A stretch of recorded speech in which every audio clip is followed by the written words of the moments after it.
Good idea channel के लिए मैं आशीष पाठक आप सभी व्यूअर्स में विद्यमान दिव्यात्माओं को प्रणाम निवेदन करते हुए श्री दुर्गा सप्तशती से संबंधित कुछ जिज्ञासाओं और उनका समाधान लेकर उपस्थित हुआ हूँ। मित्रों, इसमें कुछ जिज्ञासाएं मेरी भी है जो मेरे मन में बहुत उठा करती हैं और मेरे व्हाट्सएप पर और यूट्यूब चैनल पर कई लोगों के प्रश्न भी इसमें शामिल किए गए हैं और इसी के फलस्वरूप यह एपिसोड तैयार किया गया है। मित्रों, सबसे पहला प्रश्न यह उठता है कि आखिर श्री दुर्गा सप्तशती है क्या? मित्रों, अनंत ब्रह्मांड भी किसी के अनुशासन में चलता है। अखंड ब्रह्मांड भी किसी के द्वारा संचालित होता है और वह उसके अनुशासन में नियमित रूप से चलता है। ऐसा अनुशासन जिसमें अंश मात्र भी परिवर्तन कभी नहीं हुआ। सूर्य अपने नियत समय पर उग ही जाता है प्रत्येक दिन। तो उस अनंत शक्ति जिसके अनुशासन में अनंत ब्रह्मांड चलता है, उस अनंत शक्ति, उस अदृश्य शक्ति, उस महाशक्ति की उपासना का एक साधन श्री दुर्गा सप्तशती है। अगला प्रश्न यह है कि आखिर श्री दुर्गा सप्तशती का पाठ लोगों को क्यों करना चाहिए? इसका उत्तर इस रूप में दिया जा सकता है कि दैवीय अनुभूति हेतु, दैवीय अनुभूत करने के लिए श्री दुर्गा सप्तशती एक उत्तम साधन हो सकता है। आमतौर पर बहुतायत लोग यह पूछते पाए जाते हैं कि संस्कृत के जटिल उच्चारण को करना मुश्किल होता है और पता नहीं यह पाठ कितनी शुद्धता के साथ मैं कर पाऊंगा, इसमें संदेह होता है। तो इसको हम इस तरह से समझ सकते हैं कि ऐसा शायद ही कोई व्यक्ति होगा जो बगैर गिरे हुए साइकिल चला लिया हो और यदि मातृभाव से पुस्तक का अभ्यास किया जाए और जब अभ्यास की परिपक्वता हो जाए तो पाठ भी किया जा सकता है। लेकिन इस बात से लोगों को भय बिल्कुल भी नहीं करना चाहिए कि यदि हम पूर्ण शुद्ध नहीं कर सके तो हम क्या करें नहीं करें, कैसे करें। तो इसके उत्तर में, इसके समाधान में सीधे तौर पर यह कहा जा सकता है कि उच्चारण की शुद्धता के निकट जितना व्यक्ति पहुँचेगा निरंतर अभ्यास से, दैवीय अनुभूति की प्रबलता उतनी अधिकतम होती जाएगी और निरंतर अभ्यास से यह संभव होता रहेगा। प्रश्न यह भी उठता है कि दैवीय उपासना में आखिर गुरु का क्या महत्व है? स्वाभाविक बात है, गुरु मार्ग को सुगम बना देते हैं। यदि मार्गदर्शक हो, उत्तम मार्गदर्शक हो तो बहुत आसानी से लोग बहुत आगे बढ़ जाते हैं।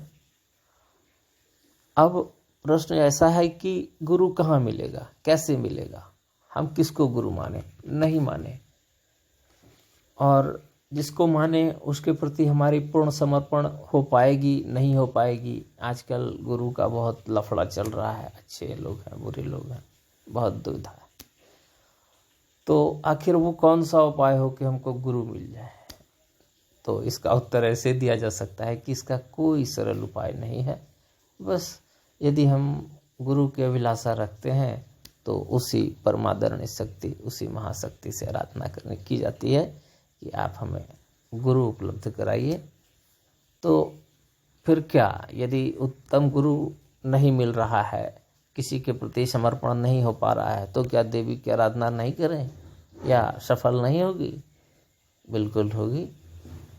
गुरु रहने से मार्ग सुगम होता है। लोग डायरेक्ट भी पूछते पूछते मंजिल पर खोजते खोजते पहुंच जाते हैं। ये तो वही बात हुई कि कम उम्र में डायरेक्ट आईएएस कंप्लीट करना।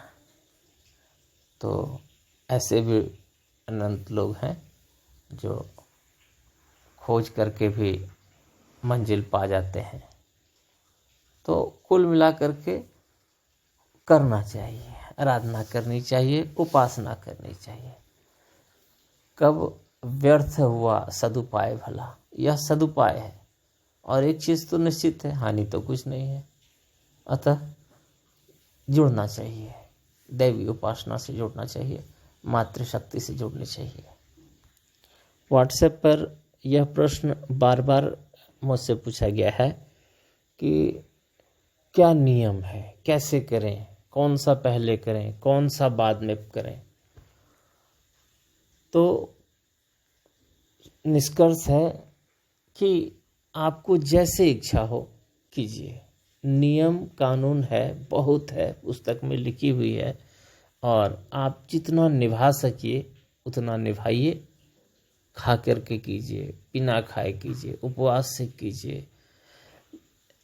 लोग कीर्तन करते हैं, लोग नृत्य करते हैं, लोग भजन करते हैं, ये भक्ति है। और नवरात्रों में लोग किसी भी रूप में तरह तरह से उपासना विशेष फलदायी होती है। आज का युग वैज्ञानिक युग है। इस वैज्ञानिक दृष्टिकोण से मंत्रों की शक्ति और मंत्रों की ऊर्जा जैसे शब्दों पर वैज्ञानिक दृष्टिकोण से विश्वास करना थोड़ा कठिन हो जाता है। तो इसके समाधान स्वरूप हम यह कहना चाहेंगे कि शब्दों का तो प्रत्यक्ष प्रभाव पड़ता है। यदि लोग आपकी प्रशंसा करते हैं तो आप प्रफुल्लित हो जाते हैं। आपके शरीर का तापमान, आपका ब्लड प्रेशर नियंत्रित हो जाता है और सारे केमिकल अनुकूल हो जाते हैं। इसके विपरीत यदि कोई आपसे बुरा बर्ताव करता है तो आप उत्तेजित हो जाते हैं, और बुरा बर्ताव करता है तो आप भी अपशब्द बोलते हैं। हो सकता है आप उसे मार बैठे। आपके शरीर का तापमान बढ़ गया है, ब्लड प्रेशर हाई हो गया है, तो केमिकल चेंजेस भी शरीर में होने लग जाते हैं। ये शब्दों का उच्चारण ही तो है। शब्दों के बुरे शब्दों के उच्चारण का प्रत्यक्ष बुरा प्रभाव और अच्छे शब्द के उच्चारण का प्रत्यक्ष अच्छा प्रभाव। झूठी प्रशंसा भी सुनकर लोग प्रफुल्लित हो जाते हैं। लोग आपका काम कर देते हैं, लोग आपके अनुकूल हो जाते हैं, लोग प्रशंसा सुनना चाहते हैं। क्या मतलब? शब्द से सम्मान चाहते हैं। तो जब आम रूप में शब्दों के उच्चारण का यह प्रभाव है तो वैज्ञानिक माने जाते थे ऋषि उस समय के। उन तपस्वी, उन वैज्ञानिकों, उन ऋषियों के द्वारा, उन संतों के द्वारा, उन तपस्वियों के द्वारा जो मंत्रों की रचना की गई, और रचना ही नहीं, मंत्र दृष्टा कहा गया उन्हें, स्वरचित मंत्र, उन्होंने मंत्रों को देखा, ऐसी मान्यता। तो उन मंत्रों के उच्चारण का वैज्ञानिक प्रभाव न पड़े, इस पर संदेह करना भी बेकार है। अर्थात निश्चित रूप से मंत्र एक ऐसे शक्तिशाली रूप में शब्दों के समूह को तैयार किया जाता है कि उसका व्यापक और अनुकूल प्रभाव पड़ता ही पड़ता है।